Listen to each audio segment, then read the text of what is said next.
Blessed love and peace. Again, I am concentrating this message to sister 15 to 16, 15 a 16 years.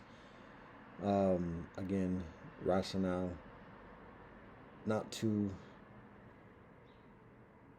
completely innocent and not completely corrupt. Increasingly attuned, accustomed, aware, engaged with the ways of the world. Restatement of what I was just talking about like an hour or two ago. The joint about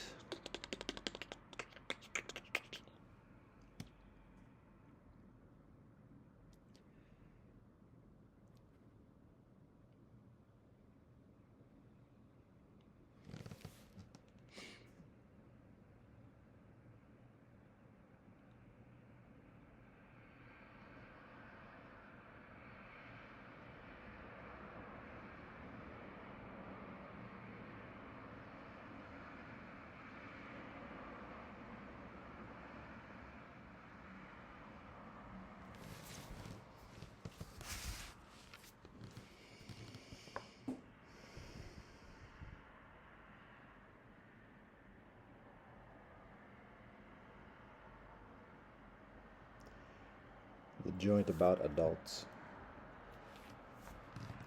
Slowing up breathing right now, helping concentration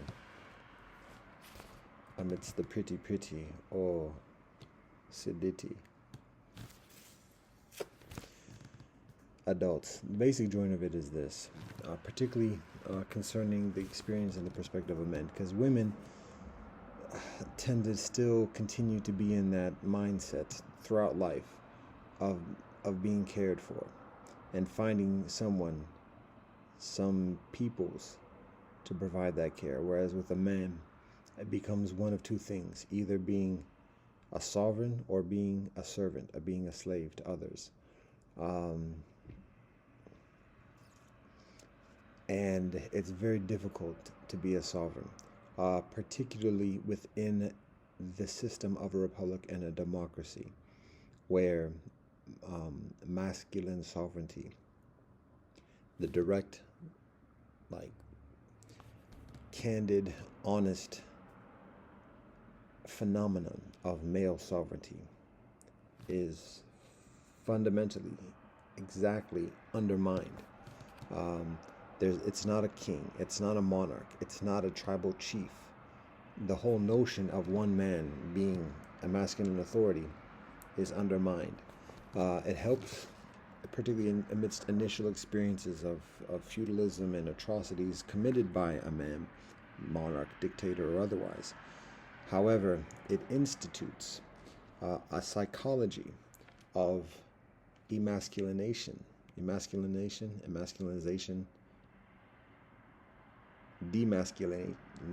However, you know what I'm saying. Of all men within society. And for boys who have yet to reach puberty in that stage of adulthood, manhood is less of a thing. But then when the boy is becoming a man, becoming adulthood, there's that necessity of him making a decision of whether he's going to abide by that system and acquiesce himself in his manhood to the democracy, to the system of the republic or otherwise, or if he's going to continue to be his own man and be a masculine authority at the hostilities and aggressions of the system, because that's antithetical to the order within the system. And so it becomes extremely tedious to do that.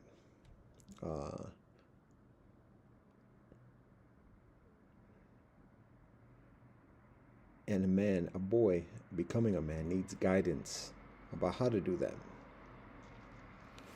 And very often, what that guidance teaches the boy becoming a man, is to cause affliction, to cause atrocities to others. That's within the system, whether if he becomes a servant or not, and that's also when he becomes a slave. Okay, so again, concentrating. The point of this is to share that it's the notion of a boy maturing into manhood, as a boy being provided for and being comfortable and to fend for himself as a man. The pervasive influence is for him to cause atrocities and to be rewarded with those atrocities. The consciousness of a man, the spirit of a man, guides him not to cause atrocities. However, the consequence of that is lower status, devaluation, vulnerabilities within society, within a civilization, within the predatoriness of humanity.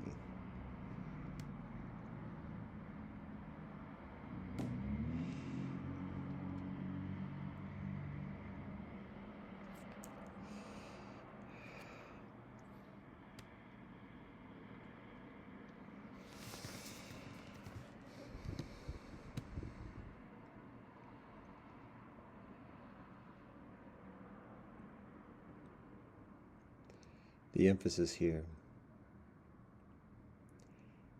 is that notion of being cared for, of being supported, the safety and the security that exists within that.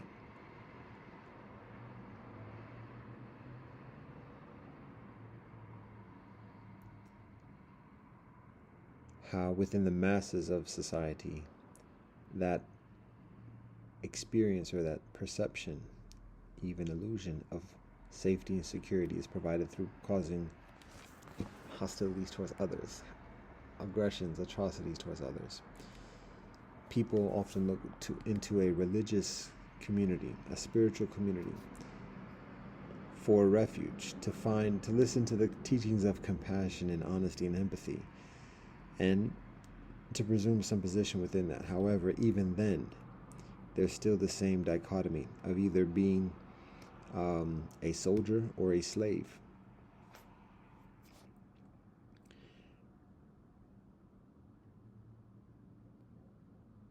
And very often when somebody converts into a religiosity, that person gives up a lot of themselves and is increasingly leveraged and devalued within the religiosity, protected and secured increasingly, yet at the same time being very much subordinated, so that the decision is further difficult. The point here is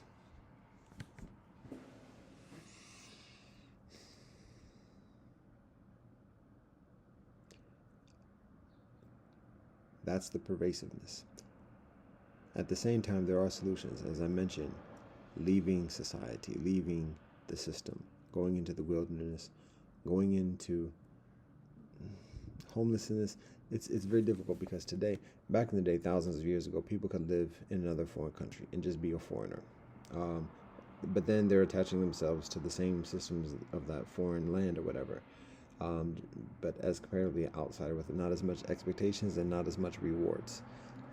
That's how a lot of religious communities, Jewish, Christian, Muslim, and otherwise, do, as a refuge from the atrocities and persecutions that one experiences with one's own thing. That's one option, going to a foreign land, getting out of the system. It's less plausible today because the system got satellites and stuff like that. So, still there though, in many working semblances, whether it's embracing within a no-contact indigenous group, whether it's just living some anonymous life in a foreign-speaking entity different from what one is accustomed to or what one's relations know, whether it's living off the grid in a commune or some type of intentional community, whether it's living off the grid inside the city and navigating, whether it's being the invisible people and occupying vacant situations, and whether it's camping out in the wilderness, often cut in Timbuktu, in the riches of civilization and nature. Anyways, that's another option. So another option is to walk a righteous life, to walk a life of balance, whether that's within a religious community, an established religious community, or outside of an established religious community. But the basic guidance is to live a modest life, to be very modest and humble in the things that one consumes, that we consume, the riches and the trappings, the booty and the spoils that come from the warfare and that come from the atrocities, letting that go, saying no thank you, no that's okay, I don't, no, yeah, you can think what you want of me, but no, that's okay. That significantly lessens the amount of atrocities that we're called upon towards committing towards others. And when we cultivate a discipline and we recognize the basic necessities in life, and the legitimacy in having these necessities of life to sustain life, to bring new life into this world, into this temporal realm, this universe, then the pretenses of trade and exchange with the system become further honest and become further autonomous from the system, because there's recognition that, wait a minute, the system is actually obstructing this relationship, obstructing the basic provisions of these needs. The whole basis of civilization in the system is premised upon a service to the people it serves, and that's not a proletariat, libertarian or otherwise thing of the government works for people. It's not a democratic thing. It's a basic.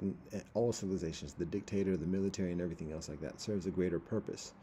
And when that entity is obstructing the experience of that purpose, the basic experience beyond the ebbs and flows, just like fundamentally and woefully obstructing the well-being of the life that is supposed to be serving, and when life within that entity acknowledges that and lives in a disciplined way accordingly, autonomous from the indulgences and spoils within that entity, then there's the necessity of acquiescence and compromise on the part of the system to accommodate that sentient life, that sentient empathic life. So, in other words,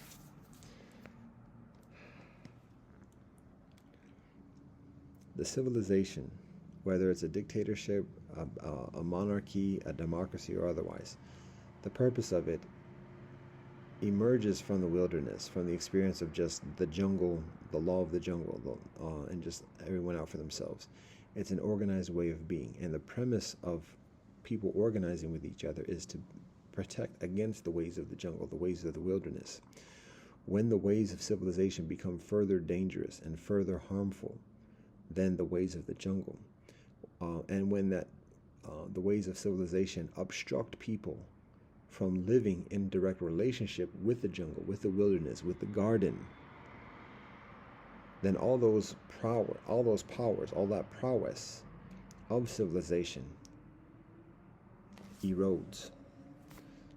And when people live in a way that's not dependent upon the system, upon the atrocities, and is increasingly honest and compassionate and fair and courageous amidst all the vulnerabilities of the jungle and the civilization, when people live in that way, people have a greater authority and a greater leverage in negotiation with civilization.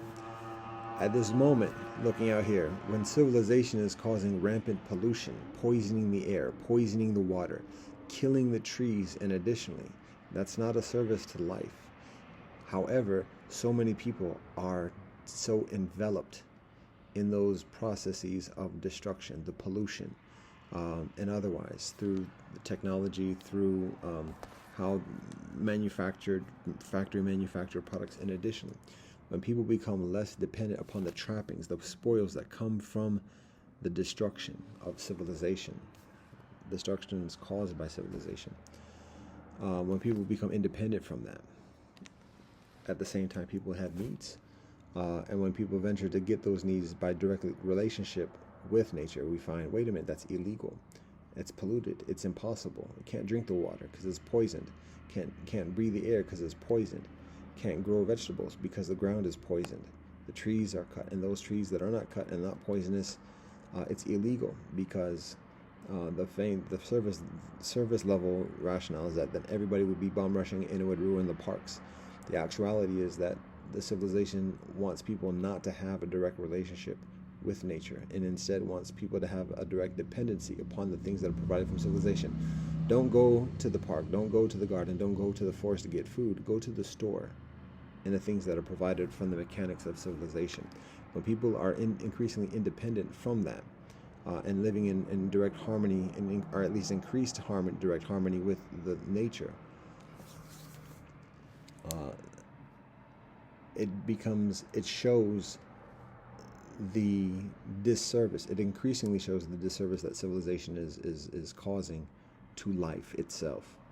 And it has to explain itself, it has to cover itself, it has to scramble itself and otherwise. And it becomes less tolerant or tolerable by life itself. And thus,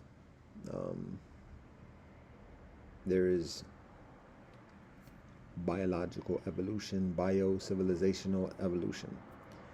I don't know if that's how much simpler that's articulated, but that's basically the gist of it. So, okay, what has this got to do with men and being cared for? And additionally, a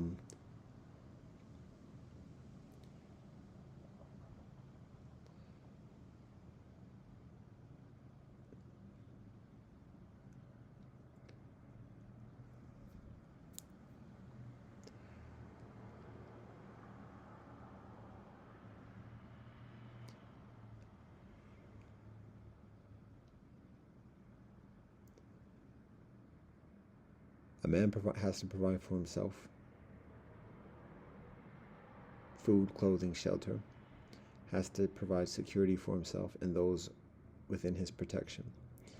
It can be a very daunting endeavor, a daunting prospect. And it's very much easier for a man, and particularly a boy becoming a man, to find the opportunity of just being taken care of just kind of like doing what he's familiar with, schoolwork, particularly, be in the books, and that's it. And then just somebody else provide those things without him having to cause atrocities, without him having to do whatever. And that's very often the scenario of boys becoming men at high school, and then continuing the same mechanics of life at university, studying books. And additionally, particularly the bookish, the nerdish, who rise through the ranks quietly outside of all the socializing and everything else like that. There's this acclamation of comfort and security within the provisions, but at the same time, those things that are being booked are actually facilitating a lot of the atrocities. And then again, the trope is securing a job, maybe going through a certain rite of passage or whatever, and going through interviews and then getting a job, so that the corporation, the big company, provides that comfort and security through the guise of a big salary, all of it which is attached to the system and the atrocities of the system, regardless of what the actual vocation is. But it's still that mentality of being cared for. It's the institution, it's the system itself doing the care, and the men having that sense of security and comfort, much like what is experienced as a boy. There's less of that sense of independence, of manhood, of like forging. If by forging I'm talking about getting through life and making decisions and trotting, getting scrapes and bruises and otherwise along the way, learning that, getting stronger from those experiences.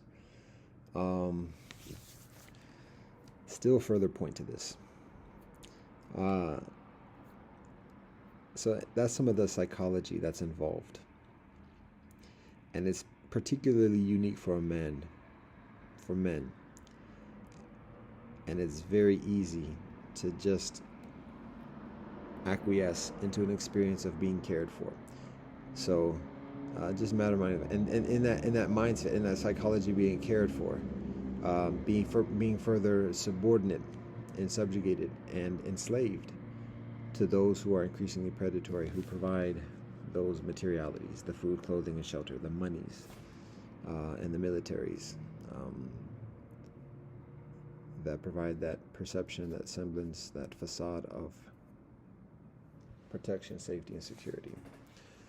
That's applicable to all of us, and it's a very strong necessity, because conditions are fierce. and there's a strong antagonism towards men being men in a republic, in a democracy, because again, a man being a man, a masculine man being an authority, is antithetical to that notion of power sharing. Uh, because of that system of power sharing is from the very beginning hostile, antagonistic, and obstructive towards men being men. There are gladiators and there are warriors. We won't talk about samurai at the moment, but there are those men who are big and strong and everything else like that, but they're slaves. They're not men. They work for somebody else, and they might kill all kinfolk on the battlefield or whatever else. But in terms of setting up shop, setting a home, laying down roots, getting settled, a very precarious position within society, and are in the puppet strings of the power sharing kinfolk. Again, we can call kinfolk sodomites, pedophilia, and otherwise. It's a certain level of degeneracy within those hierarchies, because it's corruption. In the eventuality, particularly, but at the very premise of it, but the corruption becomes increased as it becomes further successful, until it till it dissolves. So that's some of it, and just understanding the psychology of men, and men having each man respect to each man, respect and peace and blessings to all men, within democracy and outside of democracy. Men do the best that we can. And many of us assume and compromise into that position of enslavement, and that's the actuality. It's tenacious, but that's what it is. So for those who opt out of it, just to recognize the benefits of that, then what's involved in that, and otherwise. All right, there's further purpose to this, so I'll just get into the second part of it.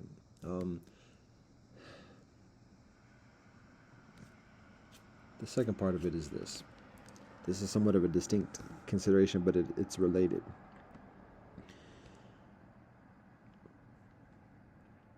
Talk about professional athletes, professional sports. What is generally recognized within professional sports is that a man, when he becomes fit and strengthened and trained and excelled in an athlete, basketball, world football, American football, baseball, hockey, whatever it is, that it can be expected his capacity of being prominent in that field is of a brief duration. Maybe peaking at mid-20s. Some may be able to continue into the 30s and keep fit, stay away from injuries, and get to mid-30s. But generally at the latest, mid-30s is about the time of retirement for most professional athletes. So it's a very brief time frame from becoming, whether starting at 20 years old or even at 15 years old. The average duration may be just a few years. Maybe 10 years. And so the point is that for agents and managers of such athletes, the notion is, the guidance is, make as much money as you can at this moment, because afterwards it's not going to be available. And during that process of one's youth, and additionally not learning or gaining training in another skill set, a vocation, to be able to make a livelihood after retiring from sports. So this is it. This is the way to make a nest egg and to live off the investments, so the effective pension from that salary during that brief amount of time. And in many ways, it is a lottery, because not everybody gets that opportunity. So just recognizing that there is a limit to the benefits that are gleaned from the prowess of the body. So there's that consideration. Now, similarly, there's a limit to the prowess that's provided from the mind. And it may be considered that the mind has a different trajectory in terms of up and down, of peaking and otherwise. without getting into a lot of the details, it may be considered that a man's mind continues later into maybe the 40s. When he's sharp, he's able to strategize, calculate, and otherwise, and deal with the competitions. Just like a man competing on the on the sports field with his body, men competing with each other in terms of strategizing and battling each other in the realms of commerce and diplomacy, politics, and otherwise. But even then, there's a limitation. At some point, there's a denouement. It recedes. It recedes. And a man has to plan for that. Whether he has contracts, whether he has pensions, or it's not 501c3, it's 401k, whatever those numbers and letters are, retirement plans, and so-called securities and trusts, because his mind is not going to be available in the same respect as it is before. All right, there's a further point to this, because I've shared this before. Okay, now recognizing the complete being involves body, mind, heart, and spirit. So we address body, we address mind. Heart is an experience of relationship, and the heart has a ladder peak zone in terms of years, particularly for a man. And then the spirit also has a further ladder peak zone in like golden era or golden age that lasts much further. The tangible salaries or economic benefits that are gleaned from heart and spirit are much less quid pro quo than mind and body. So anyways, all that being recognized, when it pertains to body and mind, recognizing that there's a point where there's a fall off, and a man cannot rely upon that. That means that a man is increasingly reliant upon others. And that's the point of this joint. Here, the second point is that regardless of how strong a man is with his body, regardless of how strong a man is with his mind, he eventually, at some point, needs somebody else, needs other people, needs to attach himself with a peoples. This is getting convoluted now, and we got other things to do. So he needs to attach himself with the peoples.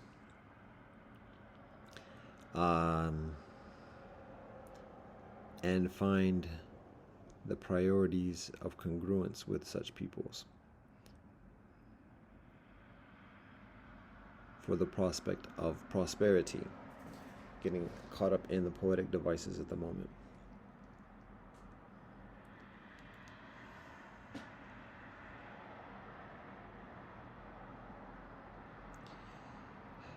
The concentration is waned at the moment. The basic notion, the basic gist of all of this is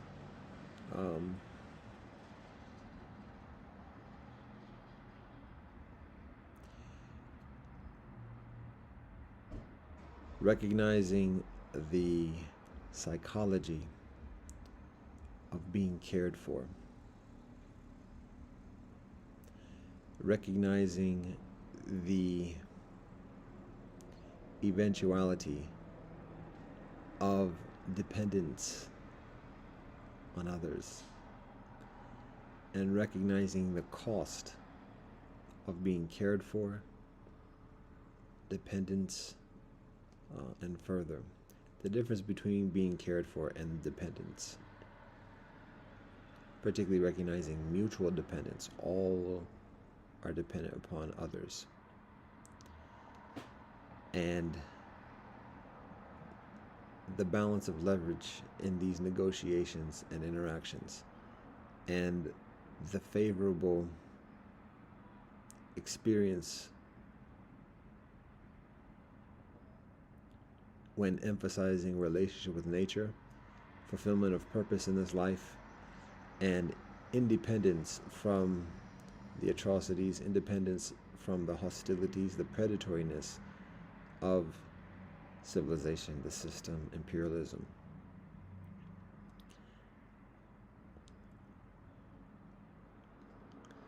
Yeah, we're gonna leave it like this at the moment. It's gonna be what it's gonna be. Um, Again, we give all thanks and praise to the Most High. Love and peace. Blessed love and peace in Rastafari.